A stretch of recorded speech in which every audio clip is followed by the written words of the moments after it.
नमस्कार, मैं हूं मनोज मनु। आप देख रहे हैं समझिए.com। न्याय की चौखट पर जब पीड़ित न्याय की उम्मीद लेकर पहुंचता है तो एक अदालत की एक मोहर उसके दर्द पर मरहम लगाने का काम करती है।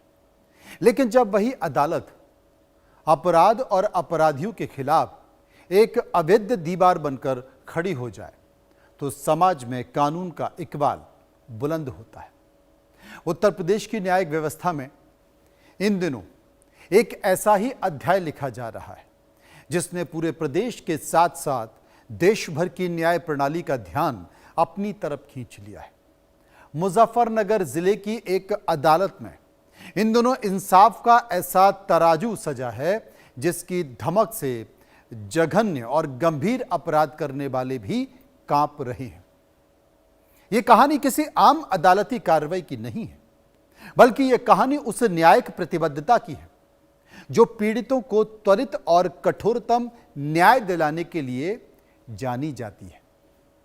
महज 4 महीनों के बेहद छोटे से अंतराल में जहां दर्जनों पुराने आपराधिक मामले धूल खा रहे थे, वहां एक के बाद एक 10 अलग अलग मुकदमों में 22 अपराधियों को मौत की सजा यानी कि फांसी की सजा सुना दी गई है।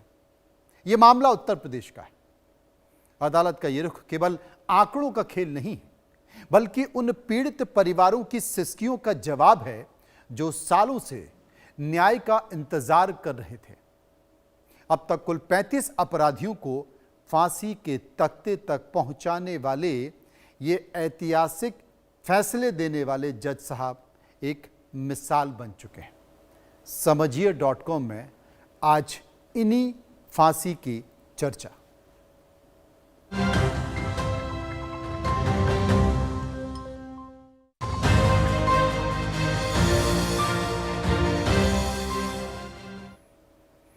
जुडिशियल सर्विस यानी कि न्याय की सेवा में कुछ अधिकारी अपने फैसलों की दृढ़ता और निडरता के कारण अपनी एक अलग पहचान बना लेते हैं। वैसे तो आपको पता है कि अदालतों में तारीख पर तारीख वो सनी देओल की फिल्म का डायलॉग पूरे देश में चर्चाओं में, क्योंकि लोगों को न्याय मिलता नहीं है।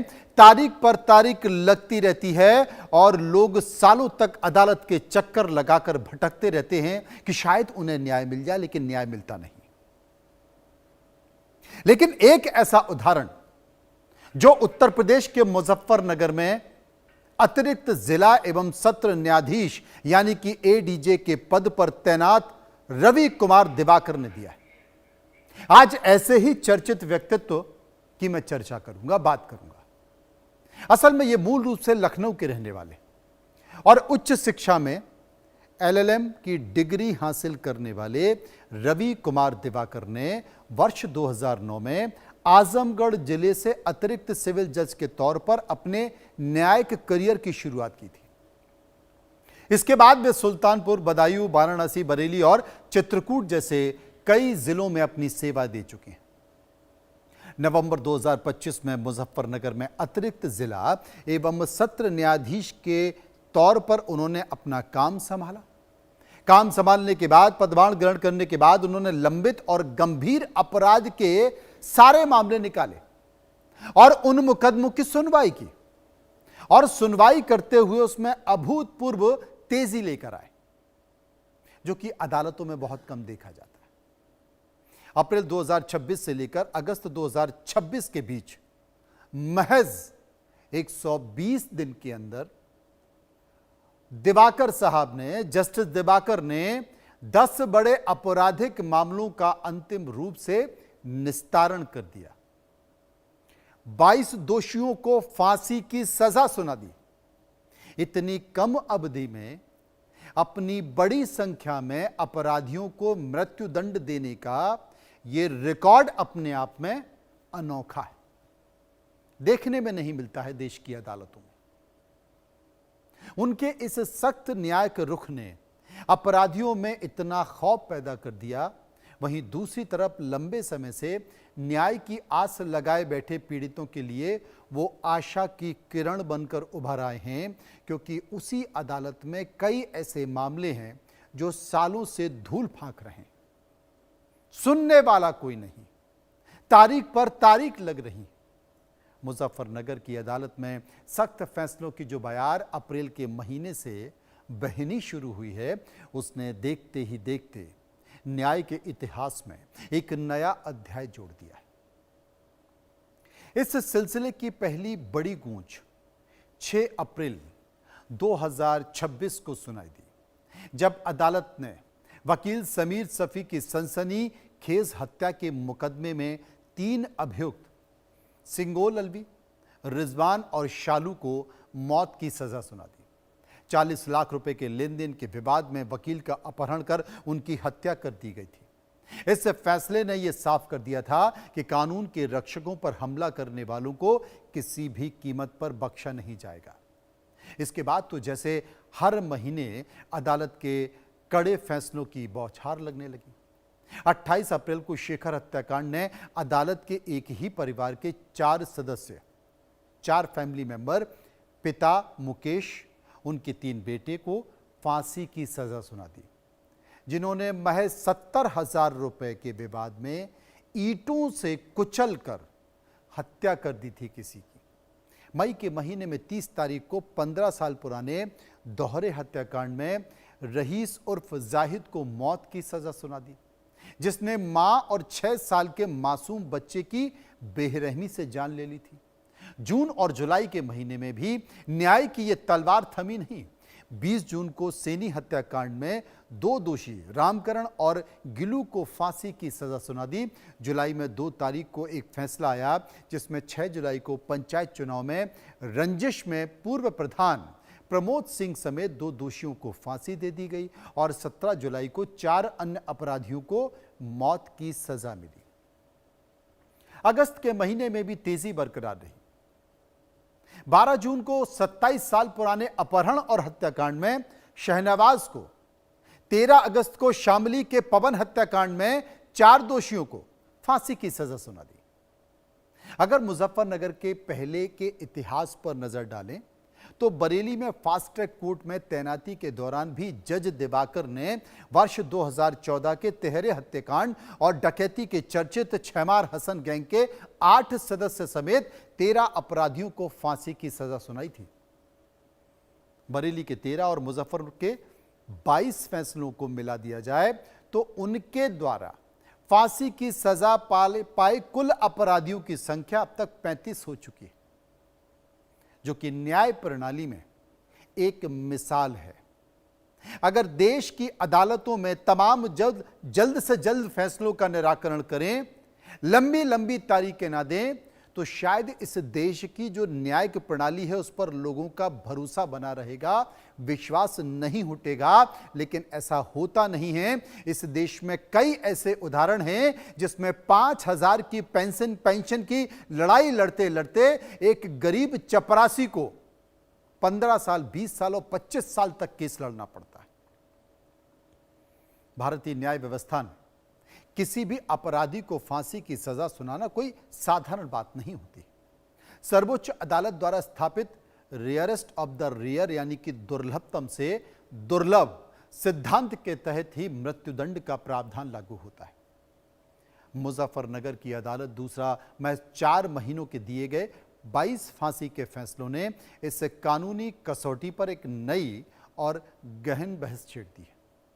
अदालत ने अपने प्रत्येक फैसले से यह स्पष्ट किया कि अपराध की प्रकृति और उसकी विभीषिका इतनी भयानक थी कि वो समाज की चेतना को झकझोर कर रख देती है।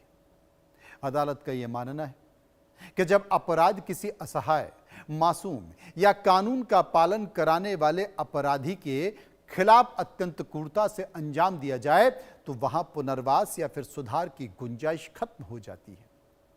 अदालत के तौर पर वर्ष 2020 के होमगार्ड रतिराम हत्याकांड का भी मामला अगर इसमें शामिल कर लिया जाए, जहां पर एक बेटा अपनी ही बुजुर्ग मां को बेरहमी से पीट देता है, जब ड्यूटी पर तैनात होमगार्ड ने बीच बचाव कर मां की जान बचाने की कोशिश की तो आरोपी दीपक सिंह ने उस सुरक्षाकर्मी पर ही चाकुओं से ताबड़तोड़ हमला कर उसकी हत्या कर दी थी। अदालत ने भी इस मामले को दुर्लभतम से दुर्लभ मानते हुए टिप्पणी की कि वर्दीधारी सुरक्षाकर्मी पर हमला सीधा कानून के शासन और राज्य की संप्रभुता को चुनौती देना है। ऐसे अपराधी को यदि समाज में वापस आने दिया गया तो यह न्याय व्यवस्था के मुंह पर एक तमाचा होगा। और इसी तरह जब 6 साल के बच्चे को उसकी मां के साथ ईंटों से कुचलकर मार डाला गया तो अदालत ने इसे मानवीय संवेदनाओं की चरम हत्या मानी। कानूनी जानकारों का कहना है कि दुर्लभतम से दुर्लभ की कसौटी इस बात पर निर्भर करती है कि अपराध कितना भीभत्स, योजनाबद्ध और निर्दयी है। मुजफ्फरनगर के फैसलों में अदालत ने यहां यह भी रेखांकित किया कि जब अपराधी के दिल में दया का कोई भाव ना बचे और अपराध से पूरा समाज सिहर उठे, तब फांसी की सजा ही एकमात्र उपयुक्त और न्याय संगत दंड होता है, ताकि समाज में एक कड़ा संदेश जाए।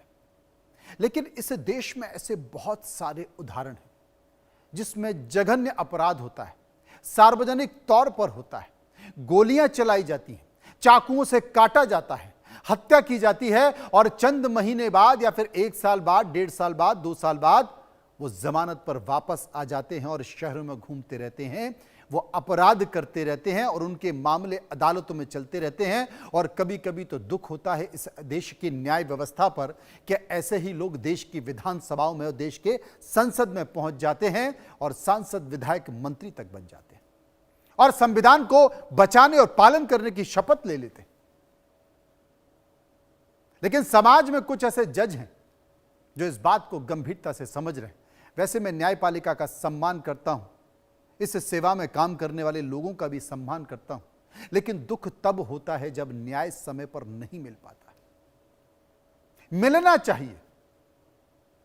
जज रवि कुमार दिवाकर का नाम पहली बार राष्ट्रीय और अंतर्राष्ट्रीय स्तर पर सुर्खियों में वर्ष 2022 में तब आया जब वे वाराणसी में सिविल जज बने, सीनियर डिवीजन के पद पर पहुंचे और उस समय उन्होंने वाराणसी के अति संवेदनशील ज्ञानव्यापी मस्जिद परिसर का एडवोकेट कमिश्नर के जरिए विधिक और वीडियोग्राफी सर्वेक्षण कराने का ऐतिहासिक आदेश भी दिया। मई 2022 में हुए इस सर्वे के दौरान ज्ञानवापी परिसर के वजू खाने में एक आकृति मिली थी जिसे हिंदू पक्ष ने शिवलिंग और मुस्लिम पक्ष ने फव्वारा बताया था। आपको याद होगा। इस आदेश के बाद देश भर में कानूनी और सामाजिक हलचल तेज हो गई थी। इस फैसले के तुरंत बाद जज दिवाकर को कथित तौर पर इस्लामिक आगाज मूवमेंट नाम के संगठन ने जान से मारने की धमकियां भी दी थी, जिसके बाद उनकी और उनके परिवार की सुरक्षा की समीक्षा की गई और सुरक्षा घेरा बढ़ा दिया गया। ज्ञानव्यापी मामले के बाद बरेली में फास्ट ट्रैक कोर्ट में तैनाती के दौरान भी उन्होंने काफी सुर्खियां बटोरी। वर्ष 2010 के बरेली दंगों में जुड़े होने के मामले में मौलाना तौकीर रजा खान को सम्मन भेजते समय उन्होंने अपने फैसले में शासन और धर्म के तालमेल पर कुछ गंभीर और दार्शनिक टिप्पणियां भी की थी। उन्होंने प्लेटो के फिलासफर किंग के सिद्धांत का हवाला देते हुए राज्य के नेतृत्व की तारीफ की थी और 27 साल पुराने अपहरण हत्याकांड में व्यापारी सलीम के कातिल शहनवाज को दी गई फांसी हो गई और फिर 2014 के पवन हत्याकांड में 4 लोगों को एक साथ फांसी। उनके फैसलों की रफ्तार और कठोरता ने पूरे देश का ध्यान अपनी ओर खींच लिया था। आपको याद होगा, बड़े चर्चित मामले रहे हैं।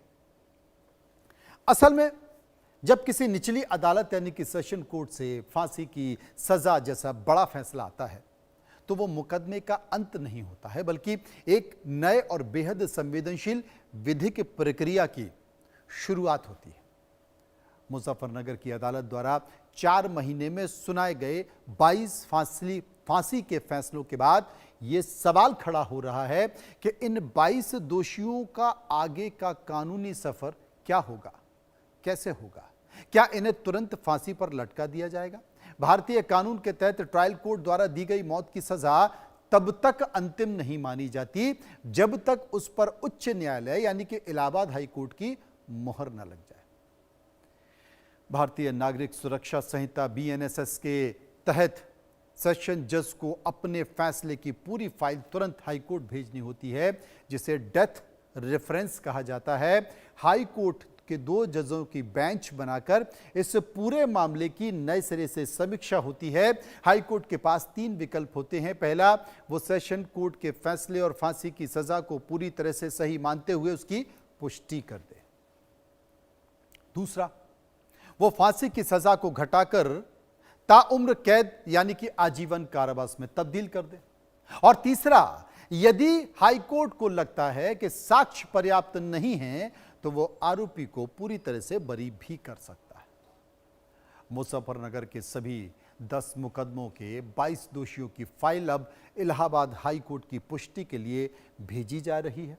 इसके अलावा दोषियों के पास कानूनन ये अधिकार होता है कि वे हाईकोर्ट के फैसले के खिलाफ देश की सबसे बड़ी अदालत यानी कि उच्चतम न्यायालय सुप्रीम कोर्ट की याचिका दाखिल करे। सुप्रीम कोर्ट से भी अपील खारिज होने के बाद दोषियों के पास राष्ट्रपति के समक्ष संविधान के अनुच्छेद 72 के तहत दया याचिका दाखिल करने का अंतिम संवैधानिक अधिकार बचता है। राष्ट्रपति द्वारा दया याचिका खारिज होने के बाद ही वारंट जारी होता है और फांसी की तारीख तय की जाती है। इस प्रकार मुजफ्फरनगर से शुरू हुआ ये न्यायिक सफर अभी कानूनी प्रक्रियाओं के कई पड़ाव पार करेगा और उसके बाद असली तस्वीर सामने आ सकती है। लेकिन अब यह भी समझना होगा कि सेशन कोर्ट गंभीर मामलों में पहली बार मौत की सजा सुना सकते हैं क्या? सेशन जज, अतिरिक्त सेशन जज सजा सुनाने का जो अधिकार है वो हाईकोर्ट की पुष्टि जरूरी होती है। बिना मंजूरी के सजा लागू नहीं होती है। हाईकोर्ट की सजा बरकरार या फिर बदल या रद्द कर सकते हैं और सुप्रीम कोर्ट फैसले की अंतिम न्यायिक समीक्षा करेगा, ये मैं आपको बता ही चुका। और उसी आधार पर फिर सजा, मौत की सजा कायम रह सकती है या रद्द कर सकते हैं, क्योंकि सबको अधिकार होता है। भारतीय आपराधिक न्याय प्रणाली में मृत्युदंड यानी कि फांसी की सजा अंतिम और कठोरतम विकल्प माना जाता है। किसी भी आपराधिक मुकदमे में अदालत केवल इस आधार पर फांसी नहीं दे सकती है कि अपराध बहुत बड़ा हो, बल्कि इसके लिए दंड प्रक्रिया संहिता यानी कि भारतीय नागरिक सुरक्षा संहिता और सर्वोच्च न्यायालय के दिशा निर्देश के तहत की गई सख्त कटौतियों पर खरा उतरना अनिवार्य होता है। मौत की सजा देने से पहले अदालत 2 प्रमुख पहलुओं का आकलन करती है। पहला, अपराध का संतुलन पत्र और दूसरा, अपराधी का संतुलन पत्र। अपराध के पक्ष में देखा जाता है कि क्या हत्या अत्यंत क्रूर, नृशंस, योजनाबद्ध या किसी मासूम महिला अथवा ऑन ड्यूटी सरकारी कर्मचारी के खिलाफ की गई थी। क्या अपराध का तरीका ऐसा था जिससे पीड़ित को तड़पा कर मारा गया। दूसरी तरफ अपराधी के पक्ष में यह देखा जाता है कि क्या अपराधी की उम्र बहुत कम है और क्या उसकी कोई आपराधिक पृष्ठभूमि नहीं रही है, और सबसे महत्वपूर्ण बात कि क्या उसके सुधरने या पुनर्वास की कोई गुंजाइश बची है। जब अदालत साक्ष्यों के आधार पर इस निष्कर्ष पर पहुंचती है कि अपराधी के सुधरने की सभी संभावनाएं पूरी तरह से खत्म हो चुकी हैं और उसके लिए आजीवन कारावास की सजा भी नाकाफी है, तभी मृत्युदंड सुनाया जाता है। मुजफ्फरनगर के फैसलों में अदालत ने इसी कानूनी कसौटी को आधार बनाया। अदालत के लिए जो 1999 के एक मामले में 27 साल बाद फैसला सुनाते हुए लकड़ी व्यापारी के अपहरण और हत्या के दोषी को सजा दी गई, तो यह अदालत ने देखा कि 27 साल तक न्याय से भागने पर भी कोई पश्चाताप न दिखाने वाले अपराधी के लिए सिर्फ मौत की सजा ही न्याय संगत है। अदालतें मानती हैं कि न्याय का मकसद केवल सजा देना नहीं, बल्कि समाज में कानून के प्रति भय और सम्मान स्थापित करना भी है। कई सारे पहलू, लेकिन दुनिया भर के कानूनी इतिहास में कुछ ऐसे न्यायाधीश हुए हैं जिनके कड़े फैसले और फांसी की सजा देने की रफ्तार उन्हें अंतर्राष्ट्रीय स्तर पर चर्चाओं में ला रही है। भारत के लेकर अमेरिका, इंग्लैंड और हैकिंग जज यानी कि फांसी की सजा देने वाले जजों की एक लंबी फहरिस्त रही है, जिनकी तुलना अक्सर न्याय की कठोरता से भी की जाती है। अगर अंतर्राष्ट्रीय इतिहास पर नजर डालें तो 18वीं सदी के उत्तरार्ध में ब्रिटेन के जॉर्ज जेफरीज को इतिहास में द हैंगिंग जज के नाम से जाना जाता है। उन्होंने वर्ष 1685 में खूनी मुकदमों के दौरान सैकड़ों विद्रोहियों को फांसी की सजा सुनाई थी। और इसी तरह अमेरिका के ओक्लाहोमा में और आर्कास क्षेत्र में 19वीं सदी के न्यायाधीश आइजैक पार्कर बेहद मशहूर जज थे। जज पार्कर ने अपने 21 साल के न्यायिक करियर में 160 से ज्यादा अपराधियों को फांसी की सजा सुनाई थी, जिनमें से 79 लोगों को वास्तव में फांसी के तख्ते पर लटकाया गया था। भारत के न्याय के इतिहास में भी कई ऐसे जज रहे हैं जो अपनी सख्त न्याय की छवि के लिए जाने जाते हैं। तमिलनाडु और केरल के अदालती इतिहास कुछ ऐसे ही जजों के नाम दर्ज हैं जिन्होंने जघन्य हत्याकांड के बिना हिचकटाहट के मृत्युदंड के आदेश दिए। भारत में आतंकी घटनाओं जैसे 26/11 मुंबई हमले के दोषी अजमल कसाब को फांसी की सजा सुनाने वाले जज ML तहलियानी का फैसला भी काफी चर्चाओं में रहा। लेकिन जस्टिस दिवाकर ने जो संकेत दिया है, उस संकेत की चर्चा देश में ही नहीं बल्कि विदेशों में भी हो रही है। और जो तमाम अदालतों में ऐसे प्रकरण जो सालों से धूल खा रहे हैं, उनमें कम से कम एक तेजी देखने को आई है। बाकी के केसों में भी, बाकी के देश की अदालतों में भी अगर इसी तरह की तेजी आए तो शायद देश की न्यायिक प्रक्रिया और बेहतर हो सके। हालांकि बहुत सारी अदालतों पर बोझ है, न्यायिक प्रक्रिया में बोझ है, समय का अभाव है, प्रकरण बढ़ते जा रहे हैं, लेकिन फिर भी न्याय तो ज़रूरी है ना, क्योंकि न्याय मिलना ही प्रकृति का सर्वोच्च न्याय है, जो एक इंसान के लिए बेहद ज़रूरी है। तो फिलहाल इतना ही समझिए .com में। बाकी की